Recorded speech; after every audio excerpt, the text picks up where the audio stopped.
ദൈവത്തിൻ്റെ വിലയേറിയ നാമത്തിന് മഹത്വം ഉണ്ടാകട്ടെ. May the great name of our Lord be glorified. ഈ ആഴ്ചവട്ടത്തിൻ്റെ ഒന്നാം ദിവസം നമുക്ക് എല്ലാവർക്കും ദൈവസന്നിധി ഒന്നിച്ച് കൂടി നമ്മുടെ കർത്താവിനെ ആരാധിക്കുവാനും ദൈവം നമ്മുടെ ജീവിതങ്ങളിൽ ചെയ്ത ഉപകാരങ്ങളെക്കുറിച്ച് ഓർക്കുവാനും നന്ദി പറയുവാനും ഒരിക്കൽ കൂടെ ദിവസം ദൈവം നമുക്ക് ദാനമായിട്ട് തന്നതോർത്ത് ദൈവത്തെ സ്തുതിക്കുന്നു. I thank the Lord for giving us yet another opportunity in our lifetime to come together and worship our Savior and also give thanks for everything He has done for us. അതിനുശേഷം നമുക്ക് ദൈവവചന ചിന്തയ്ക്കായിട്ട് നമുക്ക് ഇത്രയും പ്രിയപ്പെട്ടവർക്ക് ഒന്നിച്ച് കൂടി ദൈവം നമുക്ക് എന്താണ് ഇന്ന് ഈ ഉച്ചകഴിഞ്ഞ സമയം അരുളി ചെയ്യുവാനുള്ളത്, അത് എനിക്കും നിങ്ങൾക്ക് ഒരുപോലെ ദൈവം അനുഗ്രഹത്തിന് കാരണമാക്കി തീർക്കട്ടെ എന്ന് പ്രാർത്ഥിക്കുന്നു. I always pray and I also thank the Lord for giving this opportunity to stand in front of you with the word, and I pray that the Lord may help us to learn from the word, both for me and all of us. ഏറ്റവും വളരെ സുപരിചിതമായ ഒരു സങ്കീർത്തന ഭാഗമാണ് ദൈവം എനിക്ക് ഇന്ന് സംസാരിക്കുവാനായിട്ട് ഹൃദയത്തിൽ പ്രേരണ തന്നത്. നമ്മൾ ആരാധനയ്ക്കായിട്ട് എപ്പോഴും വായിക്കാറുള്ള 84-ാം സങ്കീർത്തനം. And today we'll be looking into Psalms 84, which is a very familiar psalm for all of us that we normally read during worship hours. ദൈവത്തെ ആരാധിക്കുന്നതിനും അതുപോലെ തന്നെ ദൈവത്തെ മഹത്വപ്പെടുത്തുന്നതിനും ദൈവത്തിൻ്റെ ആലയത്തിനുള്ള പ്രാധാന്യം വളരെ വിശദമായ നിലയിൽ സങ്കീർത്തനക്കാരൻ ഇവിടെ വിളിച്ചു പറയുന്നതായിട്ട് നമുക്ക് കാണുവാനായിട്ട് കഴിയും. In this particular psalm, the psalmist says the importance of the house of the Lord and also the importance of coming to worship and giving thanks to the Lord.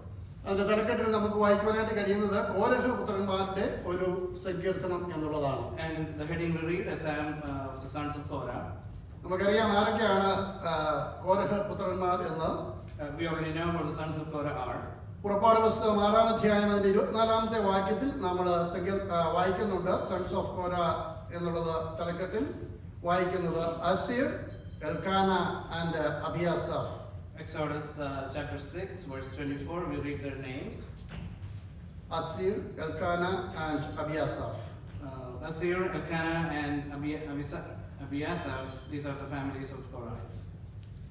അതുപോലെ തന്നെ ഈ സങ്കീർത്തനത്തിന്റെ തലക്കെട്ടിൽ നമുക്ക് കാണുവാൻ കഴിയുന്ന മറ്റ് ഒരു സവിശേഷത എന്നുള്ളത് ഗദ്യ രാഗത്തിൽ എഴുതിയ ഒരു സങ്കീർത്തനം എന്നുള്ളതാണ്. And another specialty of the psalm is that it is written in the place of the country called Gittite.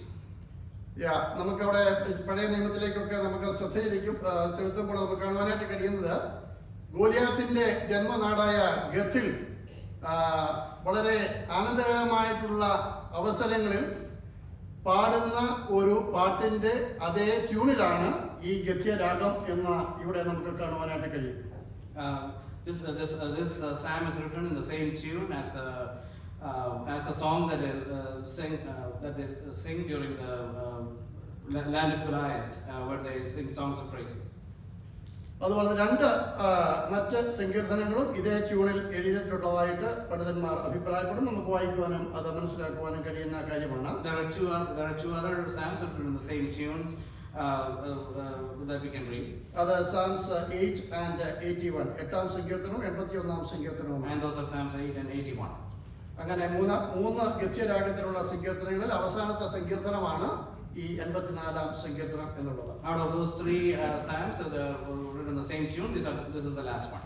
ദൈവാലയത്തിലുള്ള ആത്മീയ അനുഭൂതി വെളിപ്പെടുത്തുന്ന ഒരു സങ്കീർത്തനമാണ് ഇത് എന്ന് നമുക്ക് കാണുവാനായിട്ട് കഴിയും.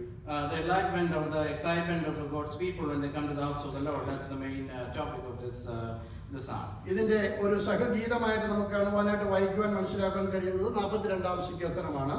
And something like a co-psalm or something like in the same pattern is Psalm 42.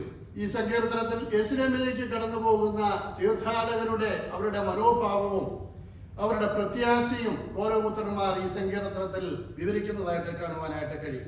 The sons of Korah are explaining or describing the excitement and the hope of the pilgrimage of the believers or the pilgrims who are going for pilgrimage to Jerusalem. നമ്മളൊക്കെ വന്ന് കർത്താവിനെ ആരാധിക്കുന്ന പോലുള്ള ഒരു അവസ്ഥാവിശേഷമല്ല സിയോനിലേക്കുള്ള തീർത്ഥാടകരുടെ സ്ഥിതിവിശേഷം എന്ന് നമുക്ക് കാണുവാനായിട്ട് കഴിയും. അവർ വളരെയധികം കുന്നുകളും വീടുകളും മലകളും ഒക്കെ കയറിയാണ് കർത്താവിനെ ആരാധിക്കുവാനായിട്ട് അഥവാ സിയോനിൽ ദൈവസന്നിധിയിൽ എത്തിച്ചേരുക എന്നുള്ള ലക്ഷ്യത്തോടുകൂടെ വളരെ ക്ലേശകരമായ ഒരു അനുഭവത്തിലൂടെയാണ് ഈ തീർത്ഥാടകർ കടന്നു പോകുന്നു എന്നുള്ളത് നമുക്ക് മനസ്സിലാക്കുവാനായിട്ട് കഴിയും. And it's not the same way we come to church every Sunday. For them, for the pilgrimage to get to Zion, to get to the top of the mountain, it's a very hard journey, and they have to take a lot of effort behind it. അവസാനം ആ സിയോനിൽ ചെന്നെത്തി ദൈവസന്നിധിയിൽ ചെന്നെത്തുമ്പോഴുള്ള അവരുടെ ആത്മീയ അനുഭൂതി അഥവാ അവരുടെ ഹൃദയത്തിലുള്ള സന്തോഷം കോരഹപുത്രന്മാർ ഈ സങ്കീർത്തനത്തിൽ പ്രതിപാദിക്കുന്നു. And the spiritual excitement and the whole experience that for those pilgrims once they reach the house of Zion, that's what the sons of God are describing in this psalm. അവരിൽ ആ തീർത്ഥാടകരിൽ ഒരാളായി തീരുവാനായിട്ട് കോരഹപുത്രന്മാർ അതിയായിട്ട് വാഞ്ചിക്കുന്നതായിട്ട് അവർ ഇവിടെ പ്രകടമാക്കുകയാണ്. And they're also going to be one of the pilgrims going for their pilgrimage. അതുപോലെ തന്നെ നമുക്ക് കാണുവാനായിട്ട് കഴിയുന്നത് ഈ കോരഹപുത്രന്മാരുടെ പിതാവിന്റെ ഒരു അനുഭവവും നമുക്ക് സംഖ്യാപുസ്തകം 16-ാം അധ്യായത്തിൽ നമുക്ക് വായിക്കുവാനായിട്ട് കഴിയും. And we can also read the experience of their father Korah in Numbers chapter 16. അവിടെ നമ്മൾ വായിക്കുന്നത് കോരവ് അതുപോലെ തന്നെ ദാദാൻ, അബീരാം, ഓൻ എന്നുള്ളവർ ദൈവത്തിനും അതുപോലെ ദൈവം എഴുന്നേൽപ്പിച്ച മോശയ്ക്കും അഹരോനും എതിരായിട്ട് മത്സരിച്ച് അവർ മത്സരിക്കുന്നതായിട്ട് നമുക്ക് കാണുവാനായിട്ട് കഴിയും. And in that chapter we can read Korah and also Levi, Kohath, with Dathan and Abiram, the sons of Eliab. They rose against Moses and rose up against Moses. അതിന്റെ കാരണം നമുക്ക് കാണുവാനായിട്ട് കഴിയുന്നത് ഈ മോശയ്ക്കും അഹ്റോനും പോലെയുള്ള ഒരു പൗരോഹിത്യം അഥവാ അവർക്ക് പുരോഹിത ശുശ്രൂഷ ചെയ്യണം എന്നുള്ള ഒരു താല്പര്യമാണ് എന്ന് കാണുവാനായിട്ട് കഴിയും. And the reason for that is they also wanted to do the priestly duties like Moses and Moses was doing. എന്നാൽ അവരുടെ അന്ത്യം എങ്ങനെയുള്ളതായെന്ന് ഞാൻ നിങ്ങളും ഒരുപോലെ മനസ്സിലാക്കുന്ന ഒരു കാര്യമാണ്. And but we all know what happened to them in the end. ഭൂമി പിളർന്ന് അവരെ വിഴുങ്ങിക്കളഞ്ഞു എന്നാണ് ദൈവവചനം രേഖപ്പെടുത്തിയിരിക്കുന്നത്. And the word of God says the earth opened up and swallowed them up. അവരെ മാത്രമല്ല അവരുടെ കൂടെ ഉണ്ടായിരുന്ന 250 പേരെയും ഒരുപോലെ ദൈവം തീ കൊണ്ട് നശിപ്പിക്കുന്നതായിട്ട് നമുക്ക് വായിക്കുവാനായിട്ട് കഴിയും. It's not only them, their companions, about 250 some people were destroyed by fire from above. എന്നാൽ വളരെ പ്രാധാന്യമുള്ള കാര്യം ഈ സങ്കീർത്തനം എഴുതിയ കോരഹപുത്രന്മാർ അവർ ശേഷിക്കപ്പെടുകയുണ്ടായി. And the sons of Korah was spared, and that's the reason they were writing the psalm. നമ്മൾ പഴയ നിയമങ്ങളിൽ ഓരോ അധ്യായങ്ങളിലും ഓരോ പുസ്തകങ്ങളിലും വായിക്കുന്നത് പിതാക്കന്മാരുടെ അകൃത്യം തലമുറയോട് ഓർക്കുന്ന ദൈവം എന്നുള്ളതാണ്. And when we read the Old Testament, sometimes Lord considers your previous generations or the fathers' sins to their offsprings. എന്നാൽ ഈ കോരഹപുത്രന്മാർക്ക് ദൈവത്തിന്റെ കൃപ ലഭിക്കുകയുണ്ടായി. But the sons of Korah received grace from the Lord. കാരണം അവരുടെ അപ്പനായ കോരഹ് ചെയ്തതിന്റെ പാപത്തിന്റെ കാഠിന്യം അവർ മനസ്സിലാക്കി എന്നുള്ളതാണ്. And because they realized how bad the sin of their father was. അതുപോലെ മാത്രമല്ല ദൈവത്തെയും ദൈവം എഴുന്നേൽപ്പിക്കുന്ന ദൈവിക ശിഷ്യന്മാരെയും ബഹുമാനിക്കേണ്ടതിന്റെയും അവരുടെ വാക്കുകൾ അനുസരിക്കുകയും ചെയ്യേണ്ടതിന്റെ പ്രാധാന്യം ഈ കോരഹപുത്രൻ മനസ്സിലാക്കി എന്നുള്ളതാണ്. And also they realize how important it is for them to respect and take the word and follow the leaders that the Lord has raised. അതുകൊണ്ടാണ് 10-ാം വാക്യത്തിന്റെ അവസാനം അവരിങ്ങനെ രേഖപ്പെടുത്തി, ദുഷ്ടന്മാരുടെ കൂടാരങ്ങളിൽ പാർക്കുന്നതിനേക്കാൾ എന്റെ ദൈവത്തിന്റെ ആലയത്തിൽ വാതിൽ കാവൽക്കാരനായിരിക്കുന്നത് എനിക്ക് ഏറെ ഇഷ്ടം എന്നുള്ളത്. And in verse 10 we read, for a day in your courts is better than 1,000 outside. I would rather stand at the threshold of the house of my God than dwell in the tents of wickedness. ഈ കോരഹിന്റെ അനുഭവം പ്രിയ ദൈവജനമേ നമുക്കും ഒരു ഭയനിർദ്ദേശം നൽകി തരുന്നുണ്ട് എന്നുള്ളതിന് രണ്ട് പക്ഷമില്ല. And the story of Korah is also serves as a warning for even for us today. ഞാനും നിങ്ങളും പലപ്പോഴും കാലാകാലങ്ങളായിട്ട് ദൈവം എഴുന്നേൽപ്പിക്കുന്ന ദൈവിക ശുശ്രൂഷകന്മാർക്കെതിരായും ദൈവ ജനത്തിനെതിരായും അഥവാ ദൈവ മക്കൾക്കെതിരായിട്ടും പറയുവാനും പ്രവർത്തിക്കുവാനും യാതൊരു മടിയും കാണിക്കാറില്ല എന്നുള്ളതിന് സംശയമുള്ള കാര്യമല്ല. Sometimes we are also getting the tendency of we rise up against those who are called by God and also the leaders. എന്നാൽ കോരഹിന്റെ അനുഭവം നമ്മളെ പഠിപ്പിക്കുന്നത് ദൈവം അനോയിന്റ് ചെയ്ത ദൈവം എഴുന്നേൽപ്പിച്ച ശുശ്രൂഷയ്ക്കായിട്ട് ഏർപ്പെടുത്തുന്നവരുടെ വാക്കുകൾ അനുസരിക്കുവാനും അവരുടെ ശുശ്രൂഷകൾ കൈക്കൊള്ളുവാനും നാം മനസ്സ് വെക്കണം എന്നുള്ളതാണ്. But the Korah story reminds us that we should be able to follow the lead of those who are anointed by the Lord. ഞാൻ ഓർക്കുകയായിരുന്നു പഴയ നിയമ കാലത്തെ കാണാൻ ഞാനും നിങ്ങളും ജീവിച്ചിരുന്നെങ്കിൽ നാം പറയുന്ന വാക്കുകൾക്കും നാം ചെയ്യുന്ന പ്രവൃത്തികൾക്കും തക്കമായി ഈ കോരഹിന്റെ അനുഭവം പോലെ അഥവാ കോരഹിന്റെ കൂട്ടുകാരുടെയൊക്കെ അനുഭവം പോലെ നാം ഇന്ന് ജീവനോടെ കാണുമെന്ന് യാതൊരു വിധത്തിൽ നമുക്ക് ചിന്തിക്കുവാനായിട്ട് കഴിയുകയില്ല. If we all lived in the Old Testament times, it would be very hard for us to be alive because of the Lord's wrath would be on us instantly. എന്നാൽ ദൈവം നമ്മളോട് കരുണ കാണിച്ച് ഇന്ന് നമ്മളെല്ലാവരും പറയുന്നത് പോലെ നാം ഇന്ന് ജീവിക്കുന്ന ഏത് യുഗത്തിലാണ്? കൃപായുഗത്തിലാണ്. But like we always say, we are able to get away with a lot of things because we live in the age of grace. അത് ഒരിക്കലും നമുക്ക് നിസ്സാരമായിട്ട് എണ്ണുവാനായിട്ട് കഴിയില്ല.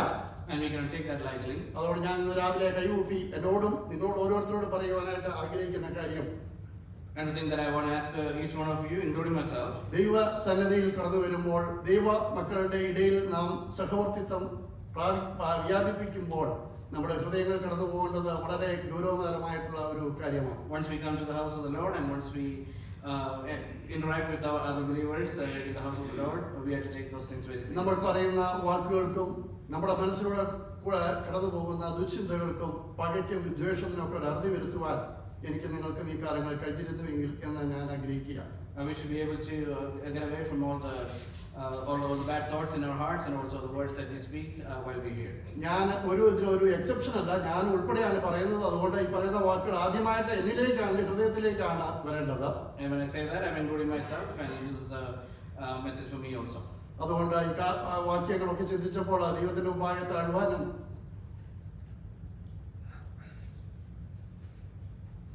എന്റെ കുറവ് ഏറ്റു പറയുവാനും ഇടയ്ക്ക് എനിക്കിടയായി തീർന്നു. And when I was meditating these words, I was able to pray to the Lord and ask for forgiveness for things that I have done also. അതുകൊണ്ട് പ്രിയ ദൈവജനമേ, എൻ്റെ സഹോദരി സഹോദരന്മാരെ, നമ്മുടെ ജീവിതത്തിലുള്ള കുറവുകളെ നമുക്ക് മനസ്സിലാക്കി ദൈവവാത്മാവ് നമ്മളെ പ്രേരിപ്പിക്കുമ്പോൾ, നമുക്ക് നൽകി തരുമ്പോൾ അതനുസരിക്കുവാനുള്ള ഒരു താല്പര്യം എനിക്ക് നിങ്ങൾക്കും ഉണ്ടായിരുന്നെങ്കിൽ എന്ന് ഞാൻ ചിന്തിക്കുകയാണ്. So dear brothers and sisters, I believe and I wish that we all are able to do that, look into our own lives and able to confess anything that we have fallen short of. പലപ്പോഴും നമുക്ക് ദൈവാത്മാവ് നമ്മളെ പ്രേരിപ്പിക്കുമ്പോൾ നമുക്ക് മനസ്സിലാക്കാൻ കഴിയുന്ന വലിയ സത്യം എന്നുള്ളത്, ദൈവം പലപ്പോഴും നമ്മളെ ശിക്ഷിക്കുവാനായിട്ട് വാളെടുക്കുമ്പോൾ എനിക്കും നിങ്ങൾക്കും വേണ്ടി മധ്യസ്ഥത കാണിക്കുവാൻ, അഥവാ എനിക്ക് വേണ്ടി ഒരു മധ്യസ്ഥത പറയുവാൻ ഒരാളുണ്ട് എന്നുള്ളതാണ്. One of the things I have learned, or I learned in my readings, is like anytime the Lord wants to punish us, we always have a mediator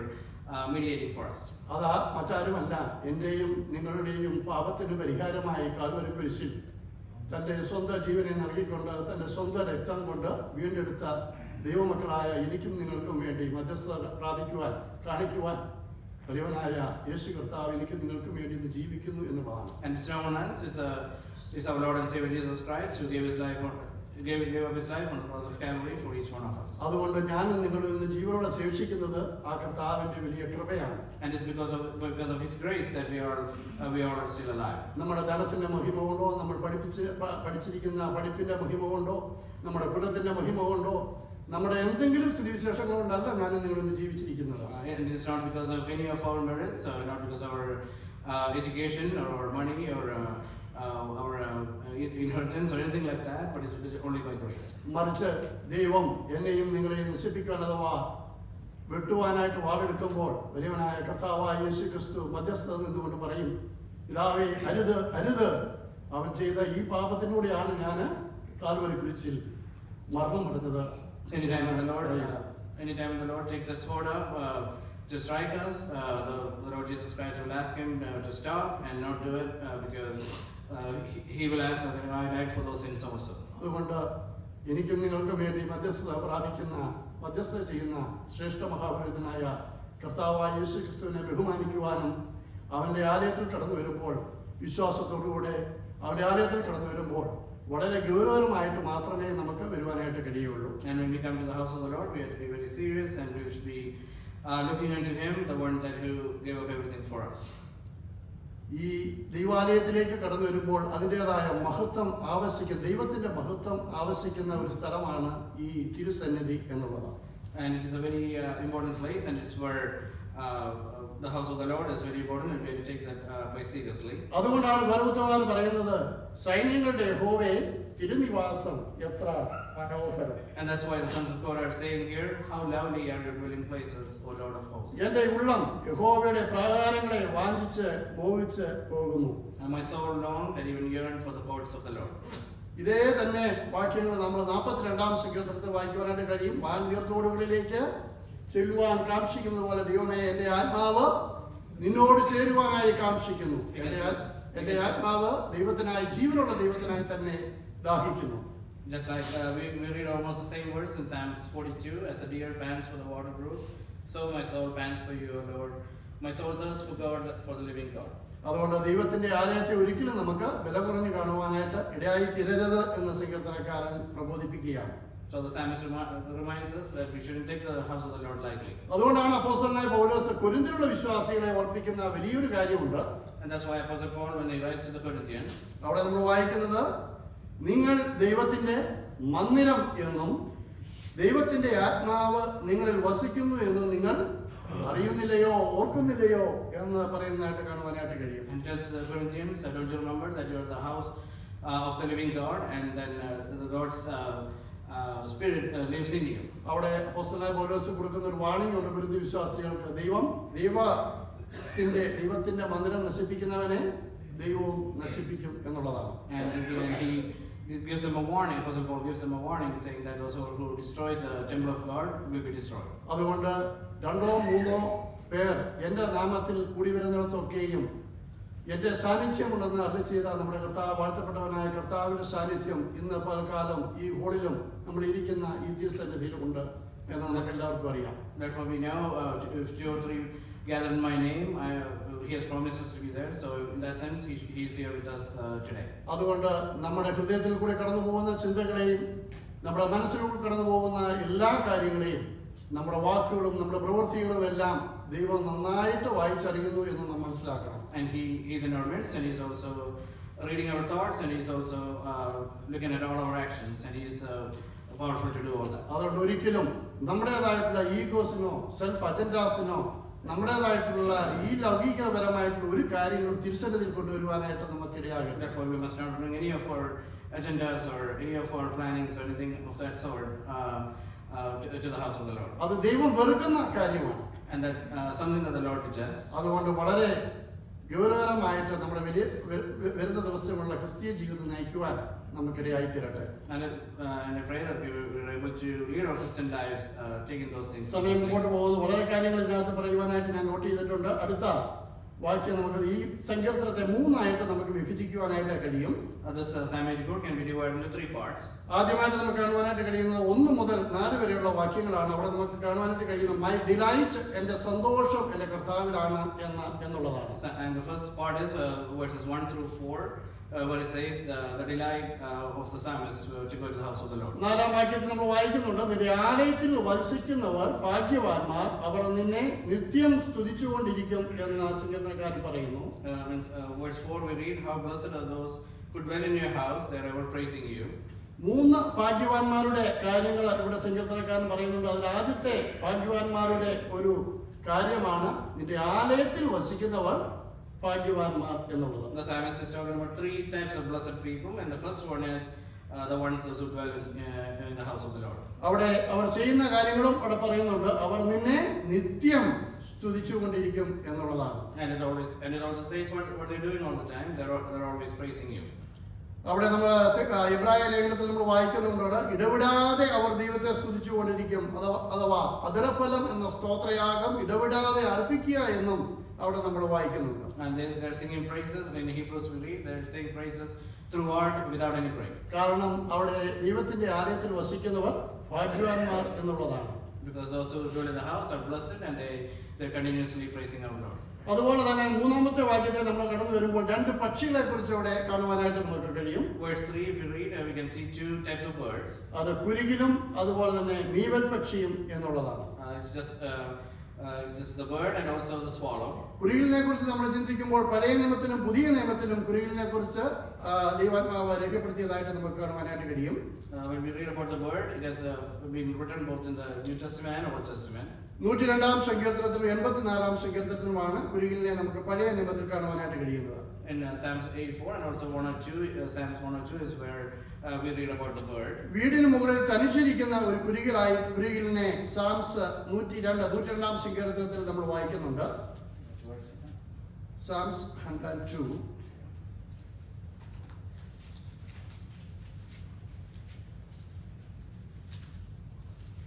Verse 7. I have become like a lonely bird on a housetop. ഇവിടെ 84 സങ്കീർത്തനത്തിൽ നാം വായിച്ചത് ഒരു വീട് വെക്കുന്ന കുരികിലിനെ കുറിച്ച് നമുക്ക് കാണുവാനായിട്ട് കഴിയും. And in Psalms 84 we can see a bird that builds a house. പുതിയ നിയമത്തിലേക്ക് കടന്നു വരുമ്പോൾ ലൂക്കോസിന്റെ സുവിശേഷം 12 അധ്യായത്തിൽ നമ്മൾ വായിക്കുന്നുണ്ട്, കാസിന് 2 കുരികിലെന്നും 2 കാസിന് 5 കുരികിൽ എന്നും പറയുന്നു.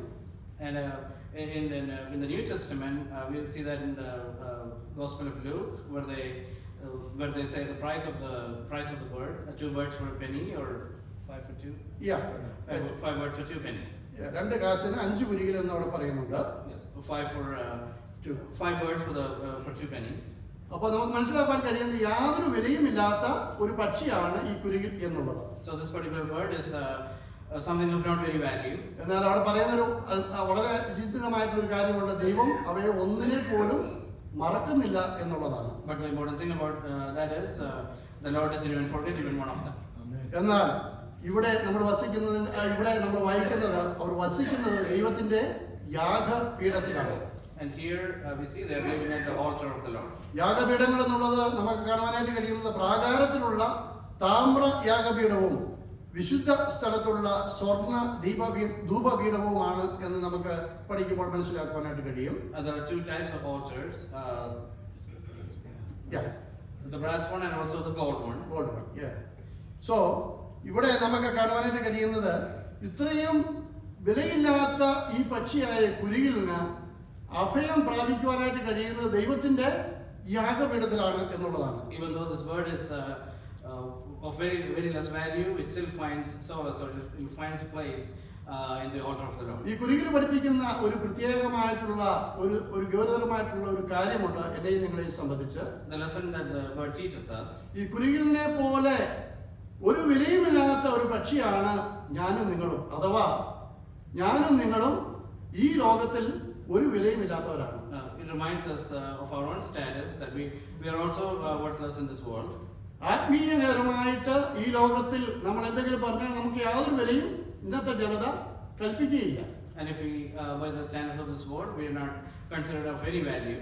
ജഡീയമായ രീതിയിൽ ഈ ലോകത്തിൻ്റെതായിട്ടുള്ള രീതിയിൽ നമുക്ക് വിലകളും നിലകളും ഒക്കെ ഉണ്ടായിരിക്കാം. And through the eyes of the world we might have some sort of status. എന്നാൽ ദൈവത്തിന്റെ സുവിശേഷവുമായി ദൈവത്തിന്റെ വചനവുമായിട്ട് ചെല്ലുമ്പോൾ ഈ ലോകം നമുക്ക് വില കൽപ്പിക്കുന്നില്ല. But once we compare it in the light of the world, we don't have any value. എന്നാൽ ദൈവത്തിന്റെ സന്നിധിയിൽ നമ്മൾ എന്താണെന്ന് അപ്പോൾ വായിച്ചേ, ഭാഗ്യവാന്മാരാണെന്ന് ദൈവത്തിന്റെ ആത്മാവ് അവിടെ വായിക്കും. But we just read, we are blessed in the house of the Lord. ദൈവത്തിന്റെ ആലയത്തിൽ വസിക്കുന്നവർ ഭാഗ്യവാന്മാരാണെന്നാണ് ഗൗരവത്തുമാർ പറയുന്നത്. And those who dwell in the house of the Lord are blessed. അപ്പോൾ ഈ വില കുറഞ്ഞ പക്ഷിയായ ഈ കുരികില് ദൈവത്തിന്റെ യാഗപീഠത്തിൽ അഭയം പ്രാപിക്കുന്നത് പോലെ ഞാനും നിങ്ങളും ഈ ലോകത്തിൽ വിലയില്ലാത്തവരാണെങ്കിലും ദൈവത്തിന്റെ സന്നിധിയിൽ ഞാനും നിങ്ങളും വിലയുള്ളവരാണ്. Just like this bird who is worthless in itself finds a dwelling place at the altar. Just like it's the same way that we who are worthless, when we choose our Lord Savior Jesus Christ, it gives us value. അതുകൊണ്ട് ദൈവസന്നിധിയിൽ കടന്നു വരുമ്പോൾ, തിരുനിവാസത്തിൽ കടന്നു വരുമ്പോൾ വളരെയധികം ഗൗരവമായിട്ട് വേണം ദൈവസന്നിധിയിൽ കടന്നു വരുവാൻ. That's why we must be very serious, and we has to be trembling when we come to the house of the Lord. രണ്ടാമത്തെ പക്ഷി എന്നുള്ളത് മീവൽ പക്ഷിയാണ്. And the second bird is a swallow. അവിടെ ഐസയ്യാ ചാപ്റ്ററിലും ഹെസ്കിയേലും പ്രോവർബ്സിലും ഒക്കെ ഈ മീവൽ പക്ഷിയെ കുറിച്ച് നമുക്ക് വായിക്കുന്നുണ്ട്. And the swallow is mentioned in a lot of books in the Old Testament, Isaiah and Ezekiel and the like. Proverbs, yeah. And Proverbs. യെശയ്യാവിന്റെ പുസ്തകം 38 അധ്യായത്തിന്റെ 14 വാക്യത്തില് ഹിസ്കിയാവ് ഈ പക്ഷിയെ കുറിച്ച് ഉദ്ധരിച്ചുകൊണ്ട് ഒരു വാക്യം പറയുന്നതായിട്ട് നമുക്ക് വായിക്കുവാനായിട്ട് കഴിയും. Isaiah 38 chapter 38 verse 14 we can read like this. Like a crane of a swallow so I stuttered, Yeah. and more like a dove. My eyes fail from looking upward. Okay. Lord, I am oppressed, undertake for me. കൊക്കോ മീവൽ പക്ഷിയോ എന്ന പോലെ ഞാൻ ചിലച്ചു എന്ന് അവിടെ നമുക്ക് വായിക്കുവാനായിട്ട് കഴിയും. Like a swallow, like a crane, so I twittered. അതിന്റെ ബാക്ക്ഗ്രൗണ്ട് ഒക്കെ നമുക്ക് കാണുവാനായിട്ട് കഴിയുന്നത് ഹിസ്കിയാവ് മരണകരമായിട്ടുള്ള ഒരു അസുഖം പിടിച്ച് ദൈവത്തോട് മല്ല് പിടിച്ച് തന്റെ ആയുസിനെ 15 വർഷം കൂടെ തനിക്ക് നീട്ടിക്കൊടുത്തു. അതിനുശേഷം അവിടെ ദൈവത്തോട് ഞാൻ പറഞ്ഞ കാര്യത്തെക്കുറിച്ചാണ് ഹിസ്കിയാവോട് പറയുന്നത്. കൊക്കോ മീവൽ പക്ഷിയോ എന്ന പോലെ ഞാൻ ദൈവത്തോട് അടിയന്തരമായി അങ്ങനെ സംസാരിച്ചുകൊണ്ടിരുന്നു, ചിലച്ചു എന്നാണ് അവിടെ രേഖപ്പെടുത്തിയിരിക്കുന്നത്. And we know the history of it. King Hezekiah is writing this after he was about to die, and he asked the Lord for 15 more years, and he got it, and he was explaining those circumstances. ഈ മീവൽ പക്ഷി എന്നുള്ളത് ഒരു ദേശാടന പക്ഷിയാണ്. വളരെ കൂട്ടത്തോടെ കടന്നു വന്ന് വല്ലാതെ ഇങ്ങനെ ചിലയ്ക്കുന്ന ഒരു പക്ഷിയായിട്ടാണ് നമുക്ക് പഠിക്കുമ്പോൾ മനസ്സിലാക്കുവാനായിട്ട് കഴിയുന്നത്. Swallow is a bird that twitters a lot, and it's a migrating bird. എന്നാൽ അവരുടെ അഭയസ്ഥാനം ഇപ്പോൾ എവിടെയാ? ദൈവത്തിന്റെ യാഗപീഠത്തിലാണ്. But where is their where they chose a shelter? It's in the house. അവർ അവിടെ ഇരുന്നുകൊണ്ട് അവരുടേതായ രീതിയിൽ ദൈവത്തോട് സംസാരിക്കുകയാണ് എന്ന് നമുക്ക് ചിന്തിക്കുവാനായിട്ട് കഴിയും. കാരണം ദൈവത്തിന്റെ സന്നിധിയിൽ അഭയം പ്രാപിച്ചിരിക്കുകയാണ് ആ പക്ഷി. In a way, we can say that they have found solace at the house of the Lord, so they are talking to or praising the Lord. ഈ പക്ഷിയും പഠിപ്പിക്കുന്ന ഒരു കാര്യം നിങ്ങളെ കുറിച്ചുണ്ട്. The swallow is also teaching us a lesson. നമ്മുടെ സങ്കടം പറയുവാൻ, നമ്മുടെ ആവശ്യങ്ങൾ അറിയിക്കുവാൻ, നമ്മൾ കടന്നു പോകുന്ന സ്ഥിതിവിശേഷങ്ങൾ എന്തു തന്നെയായിരുന്നാലും അത് വല്ലാതെ പറയുവാനായിട്ട് ഒരു അഭയസ്ഥാനമാണ് കർത്താവിന്റെ സന്നിധി എന്നുള്ളത്. And it teaches us a lesson that there is a solace, that's our Lord, whom we can share all our problems and our trials and whatever we are going through. പഴയ നിയമത്തിലേക്ക് കടന്നു വരുമ്പോൾ നമ്മൾക്ക് ഹന്നായെ കുറിച്ച് നമ്മൾ വായിക്കുന്നുണ്ട്.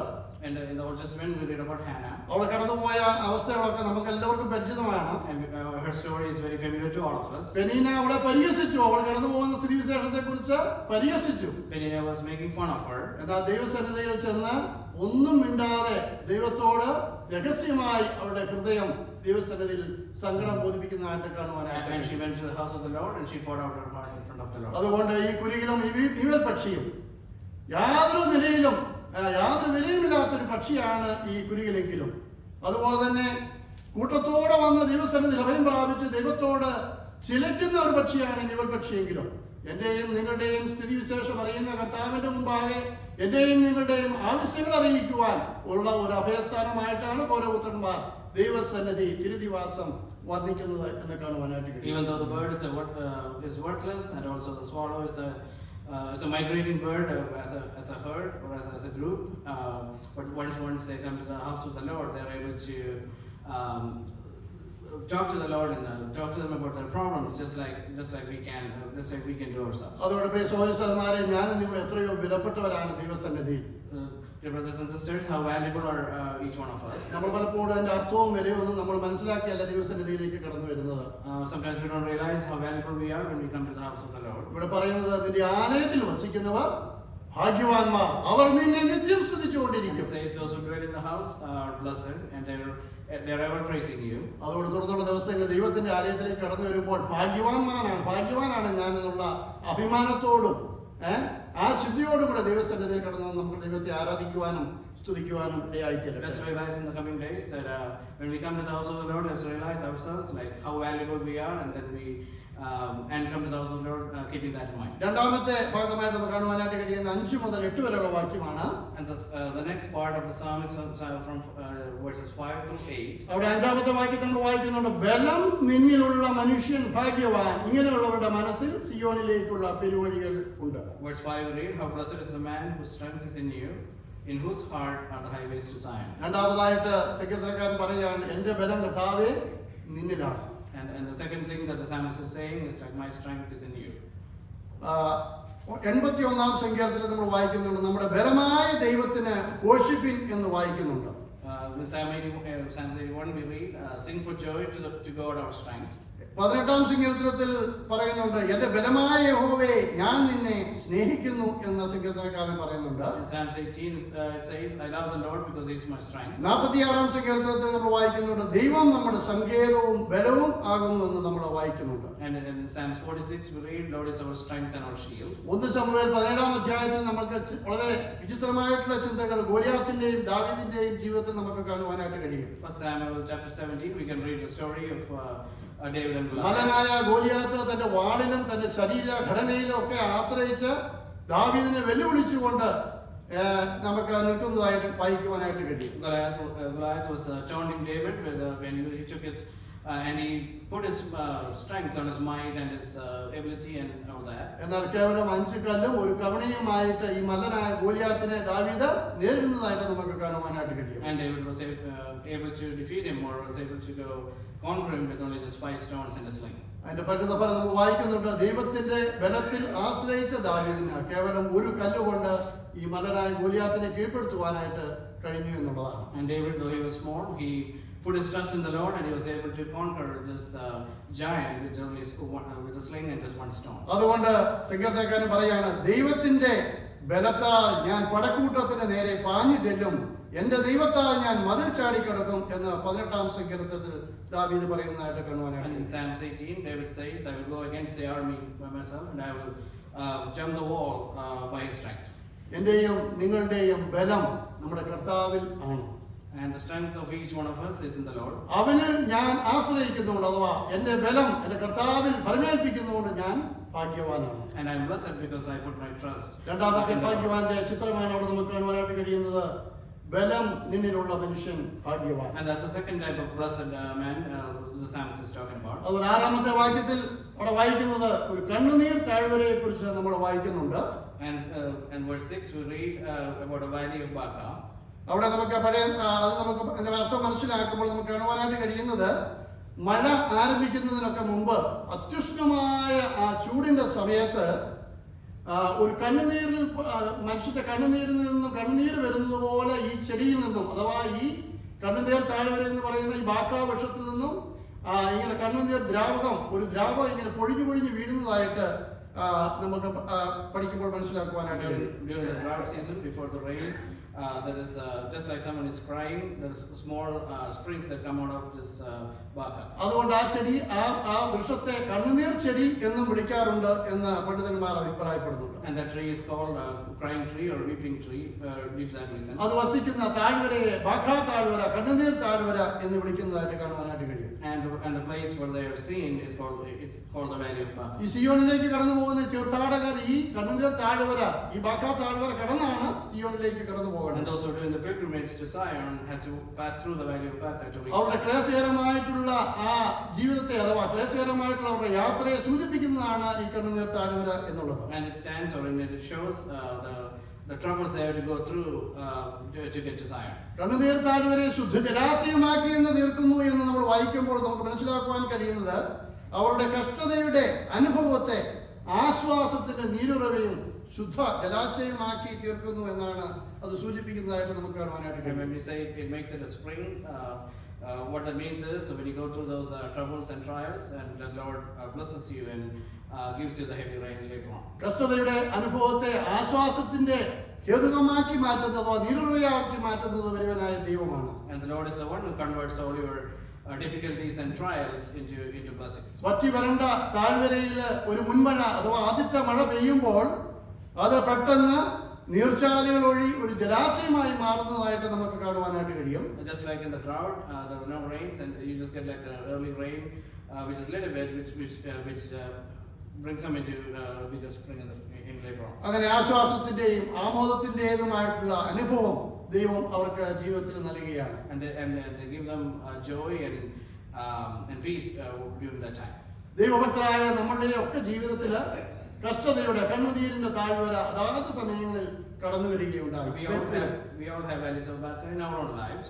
എന്നാൽ നമ്മളെയൊക്കെ നിലനിർത്തുന്നത് എന്താണ്?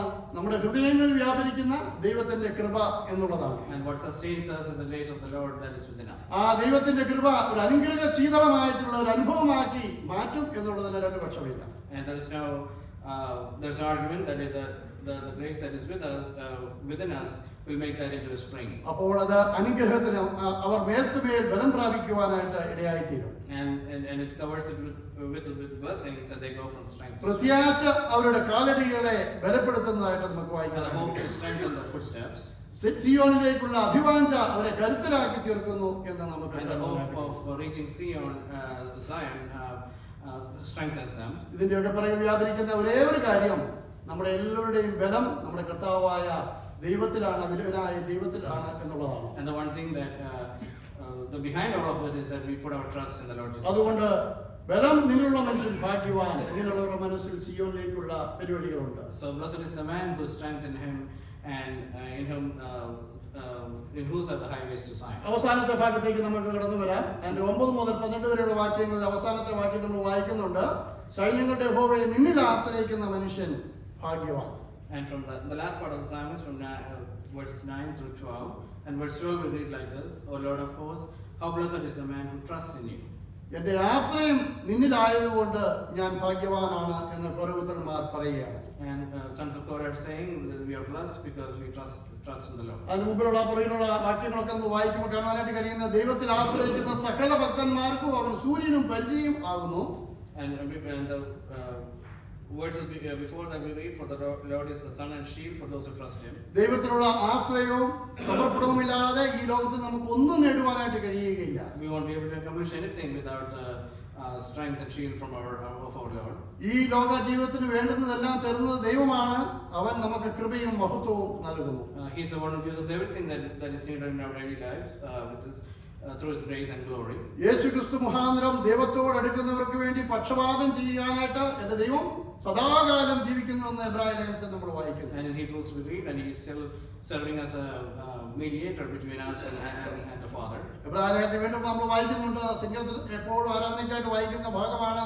യേശു തന്റെ ദേഹം എന്ന തിരുശീലയിൽ കൂടി നമുക്ക് പ്രതിഷ്ഠിച്ച ജീവനുള്ള പുതുവഴിയായി തന്റെ രക്തത്താൽ വിശുദ്ധ മന്ദിരത്തിലേക്കുള്ള പ്രവേശനവും ദൈവാലയത്തിലും മഹാപുരോഹിതനും നമുക്കുള്ളതുകൊണ്ട് ദുർമനസാക്ഷി നീങ്ങുമാറ് നാം ഹൃദയങ്ങളിൽ തളിക്കപ്പെട്ടവരും ശുദ്ധവെള്ളത്താൽ ശരീരം കഴുകപ്പെട്ടവരുമായി വിശ്വാസത്തിന്റെ പൂർണ്ണ നിശ്ചയം കൊണ്ട് പരമാർത്ഥ ഹൃദയത്തോടെ ദിവസത്തിൽ അടുത്തു വരിക എന്ന് എബ്രായ ലേഖന കർത്താവ് അവിടെ പറയുന്നതായിട്ട് നമുക്ക് the Lord has paved the way through sacrifice to come to the Lord, and also so because of that we need to remove all malice from our hearts and worship him wholeheartedly. എന്നാൽ സകലവും നഷ്ടപ്പെട്ട ഒരു മുടിയനായ മനുഷ്യന്റെ കഥ നമ്മൾ ലൂക്കോസ് എഴുതിയ സുവിശേഷത്തിൽ വായിക്കുന്നുണ്ട്. In Gospel of Luke we read about a prodigal son who lost everything. അവന്റെ അപ്പന്റെ സ്ഥലത്ത് നിന്നും സാധനങ്ങളൊക്കെ മേടിച്ച് ധനം സമ്പാദിച്ച് ദുർവിനിയോഗം ചെയ്ത് അവസാനം ഒന്നുമില്ലാത്തവനായി അവൻ തീർന്നപ്പോൾ ആ ദേശത്തെ ഒരു പൗരനിൽ ആശ്രയിക്കുന്നതായിട്ട് നമുക്ക് കാണുവാനായിട്ട് കഴിയും. And he took all his inheritance from his father and he squandered all that away, and he went to work for one of the people in that land. എന്നാൽ അവസാനമായിട്ട് പന്നികളെ മേയ്ക്കുവാൻ അവനെ ഏൽപ്പിച്ചപ്പോൾ പന്നി തിന്നുന്ന വാളവര കൊണ്ട് പോലും അവന്റെ വിശപ്പടക്കുവാനായിട്ട് അവന് കഴിഞ്ഞില്ല എന്നുള്ളതാണ്. And finally he was able to find a job feeding the pigs, and he tried to eat pigs' food. 118 സങ്കീർത്തനം നമ്മൾ വായിക്കുന്നുണ്ട്. മനുഷ്യനിൽ ആശ്രയിക്കുന്നതിനേക്കാൾ യഹോവയിൽ ആശ്രയിക്കുന്നത് നല്ലത്, പ്രഭുക്കന്മാരിൽ ആശ്രയിക്കുന്നതിനേക്കാൾ യഹോവയിൽ ആശ്രയിക്കുന്നത് നല്ലത്. We read in Psalms 118, it is better to trust in the Lord than in kings or in other people. 125 സങ്കീർത്തനം നമ്മൾ വായിക്കുന്നുണ്ടല്ലോ, യഹോവയിൽ ആശ്രയിക്കുന്നവർ കുലുങ്ങാതെ എന്നേക്കും നിൽക്കുന്ന സിയോൻ പർവ്വതം പോലെ ആകുന്നു. And Psalm 125 we read, those who trust in the Lord are like a rock, and they're like Mount Zion. പ്രിയമക്കളെ, പലപ്പോഴും നമ്മളിതെല്ലാം മറന്നിട്ട് നമ്മുടെ കഴിവിലും നമ്മുടെ ധനത്തിലും നമ്മുടെ സെൽഫ് അജൻഡാസിലും നമുക്ക് നമ്മുടേതായിട്ടുള്ള വിഷനിലും ഈ ലോകത്തിൽ നമുക്ക് നേരിടാൻ പറ്റുന്ന എല്ലാ കാര്യങ്ങളും വെട്ടിപ്പിടിക്കുക എന്നുള്ള ഉദ്ദേശത്തോടുകൂടെ നമ്മൾ ജീവിക്കുക.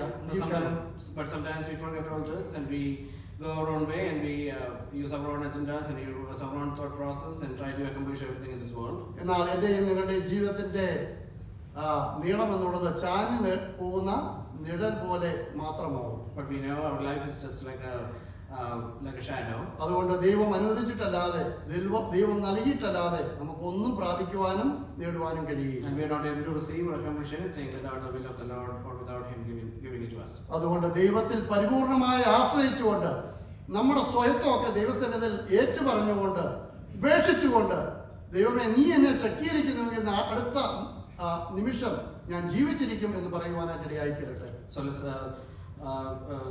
tell the Lord, let's pray to him and say that to leave all ourselves aside and say, without you strengthening me, I won't be able to go forward even another minute. അങ്ങനെയെങ്കിൽ നമ്മുടെ ക്രിസ്തീയ ജീവിതം അനുഗ്രഹിക്കപ്പെടുവാനായിട്ട് ഇടയായിത്തീരും. And if we do that, our Christian life will be blessed. ഇന്ന് നമ്മൾ ചിന്തിച്ച ഈ സങ്കീർത്തന ഭാഗം കഴിഞ്ഞ ദിവസങ്ങൾ എന്നെയും നിങ്ങളെയും ശക്തീകരിക്കട്ടെ, ആത്മീയമായി ഉണർത്തട്ടെ, ഉണർവ് പ്രാപിച്ചവരായി ഇന്ന് ഈ ഉച്ചകഴിഞ്ഞ സമയം ഈ തിരുനിവാസത്തിൽ നിന്നും ഈ സഭകളിൽ നിന്നും നമ്മുടെ ജീവിതങ്ങളിലേക്ക് മടങ്ങിപ്പോവാൻ ഇടയായിത്തീരട്ടെ എന്ന് ഞാൻ പ്രാർത്ഥിക്കുകയാണ്. I pray that this psalm that we looked at today may strengthen us and enlighten us and be able to edify us in our daily lives. മൂന്ന് കൂട്ടം കാര്യങ്ങൾ ചിന്തിച്ചു. സൈന്യങ്ങളുടെ യഹോവേ, നിന്റെ ആലയത്തിൽ വസിക്കുന്നവർ ഭാഗ്യവാന്മാർ, അവർ നിന്നെ നിത്യം സ്തുതിച്ചുകൊണ്ടിരിക്കും. Three things we looked at today. The first one was how lovely are your dwelling places, O Lord of hosts. രണ്ടാമത്തെ കാര്യം, ബലം നിന്നിലുള്ള മനുഷ്യൻ ഭാഗ്യവാൻ, ഇങ്ങനെയുള്ളവരുടെ മനസ്സിൽ സിയോനിലേക്കുള്ള പെരുവഴികൾ ഉണ്ട്. And the second thing we read was how blessed is a man whose strength is in you and in whose heart are the highways to Zion. മൂന്നാമതായി ചിന്തിച്ചു, സൈന്യങ്ങളുടെ യഹോവേ, നിന്നിൽ ആശ്രയിക്കുന്ന മനുഷ്യൻ ഭാഗ്യവാൻ. And the last thing we saw this afternoon was, O Lord of hosts, how blessed is the man who trusts in you. ഈ കർത്താവിൽ നമുക്ക് സന്തോഷിക്കുവാനായിട്ട് കഴിയുന്നുണ്ടോ? Are we able to be happy in the Lord? ഈ കർത്താവിന്റെ ബലത്തിൽ നമ്മെ തന്നെ സമർപ്പിക്കുവാൻ നമുക്ക് കഴിയാറുണ്ടോ? Are we able to entrust ourselves in the Lord? അടിയറവ് പറഞ്ഞുകൊണ്ട് ഈ കർത്താവിന്റെ കൃപയിൽ ആശ്രയിക്കുവാൻ നമുക്കിടയായിത്തീരുന്നുണ്ടോ? Are we able to confess and follow Him completely during these days? അല്ല എങ്കിൽ നമ്മുടെ ജീവിതം വ്യർത്ഥമാണ്. നമ്മൾ ജീവിക്കുന്നത് കൊണ്ട് ദൈവമക്കളെന്ന് പറയുന്നതുകൊണ്ട് യാതൊരു കാര്യവുമില്ല എന്ന് ദൈവാത്മാവ് ഇന്ന് പൽക്കാലം നമ്മളെ പ്രബോധിപ്പിക്കുകയാണ്. If not, the word of God is reminding us that our Christian life will be futile otherwise. കേവലം നമ്മുടെ വാക്കുകളോടും നമ്മുടെ പ്രവൃത്തികളോടും ഒക്കെ നമ്മുടെ ദൈവമക്കളിൽ നിന്ന് അഭിമാനിച്ചേക്കാം. We may boast ourselves saying that we are children of God through our words and our actions. നമ്മുടെ ദൈവത്തിന്റെ സന്നിധിയിൽ നമുക്ക് യാതൊരു വിലയും ഉണ്ടാകുകയില്ല. But in the presence of the Lord, we will have no value. എന്റെ പ്രിയമുള്ള സഹോദരന്മാരെ, ഈ ലോകം എന്നുള്ളത് നമുക്ക് അനുകൂലമല്ല.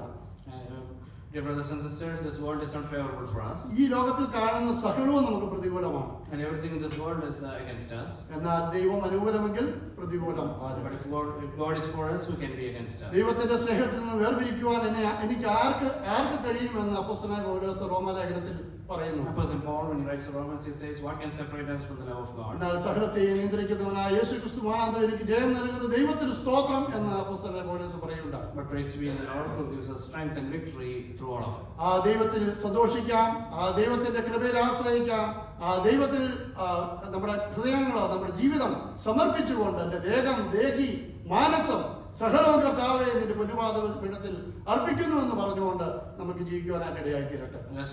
Let's place our body, soul, and spirit and everything in Him, and let's be able to trust in Him. ഒരു ദിവസങ്ങൾ ഈ ചിന്തകൾ എനിക്ക് നിങ്ങൾക്ക് ഒരുപോലെ പ്രയോജനമായി തീരട്ടെ എന്നുള്ള പ്രാർത്ഥനയോടുകൂടെ നമ്മുടെ വാക്കിനെ നിർത്തുന്നു. ദൈവത്തിന്റെ വലിയൊരു നാമം ഇന്ന് വന്നേക്കും മഹത്വപ്പെടുമാറാകട്ടെ. ആമേൻ.